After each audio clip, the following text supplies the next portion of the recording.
Welcome to a deep dive into something really quite interesting, online communities. Mm-hmm. We've got this paradox for you today. Why is it that Tamiya Club, this dedicated forum for RC car fans, Yeah. can sometimes feel a bit, well, unwelcoming? Right. While the Tamiya subreddit on Reddit, a place often known for, let's say, snarky trolls, can actually be surprisingly supportive. Yeah, it's a great question. And it's not really about who's inherently nicer. It's more about understanding the forces at work. We're talking platform design, different generations within the hobby, and just the mechanics of how people interact online. So let's dive into that. The digital foundation first, maybe. Tamiya Club, founded way back in 2002, it feels like a digital clubhouse, or maybe a knowledge archive. That's a good way to put it. Think old school forums like vBulletin. It's hierarchical. Right. Its main goal seems to be archiving knowledge manuals, databases, all that stuff. And your status, well, it builds slowly, post-count, when you join. So there's a clear hierarchy of expertise. But why does that specifically sometimes feel unwelcoming? Well, I think it comes down to what you could call effort costs. Effort cost. Yeah. Just learning to use Tamiya Club takes time. Its layout is complex. So joining implies a certain commitment. Okay. And asking a really simple question when you could probably find the answer to yourself. That might feel like you're not respecting the norm, like you haven't bothered to do the work. Because the site values depth, permanence. Exactly, depth and permanence. And then you have Tamiya, created 2010, totally different vibe, right? More like a public square, Web 2.0. Absolutely. It's flat, algorithmic, content finds you through the feed, discovery's passive. And getting in is super easy. Near zero barrier to entry. And this platform values something else entirely. Immediacy, engagement. Right.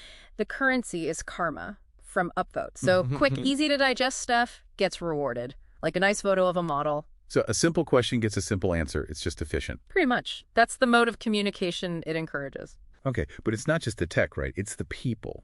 Yeah. The human side. Oh, definitely. This is crucial. Tamiya Club, for example. Yeah. You often find the veteran collectors there, people who've been into Tamiya since the late 70s, 80s, when those classic kits first came out. Exactly. The Porsche 934 Turbo RSR era folks, for them, a Tamiya model isn't just a toy. That's almost a museum piece. Okay.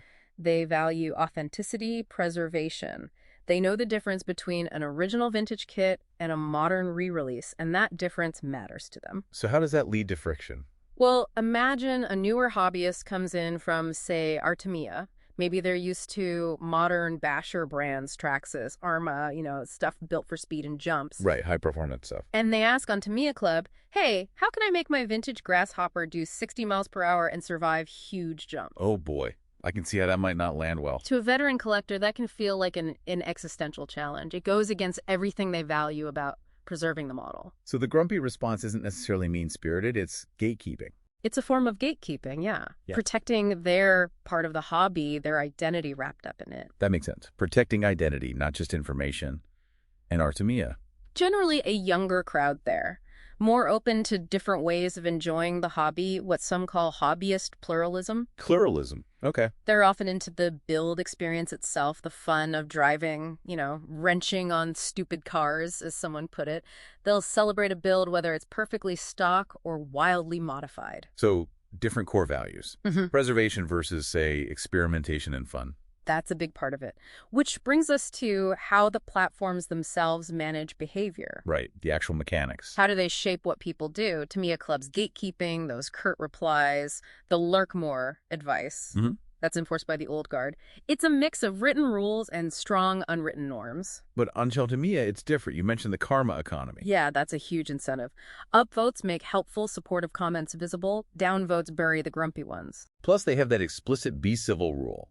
And Reddit's overall moderation creates a safer feel, maybe. It contributes to psychological safety, yes. And this system helps explain that welcoming troll cave idea. How so? In smaller niche subreddits like Tamiya, the shared passion is strong. It often overrides random internet negativity.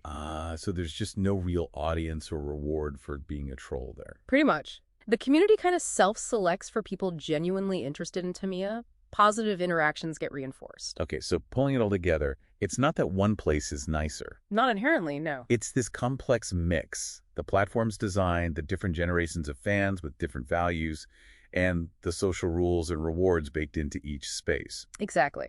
Tamiya Club and our Tamiya just serve different but equally valuable roles. Tamiya Club is like the digital museum, the historical archive for the purists. And Artemia is the accessible public square, welcoming newer folks, different approaches. One preserves history, the other fosters broader, more immediate engagement. It really highlights that shift, doesn't it? From the kind of closed, expert-led clubhouse of the early web. To the more open, fluid, socially driven public square we see more of today. Fascinating stuff. Absolutely. And what this Tamiya example really shows us is that community isn't just about shared interests. It's actively shaped, maybe even engineered, by the digital spaces we use. Right. Understanding that design, how it nudges us towards certain behaviors, that's key for navigating any online world. So, something for you to think about. How do the online spaces you spend time in shape your interactions? What behaviors do they seem to encourage or discourage?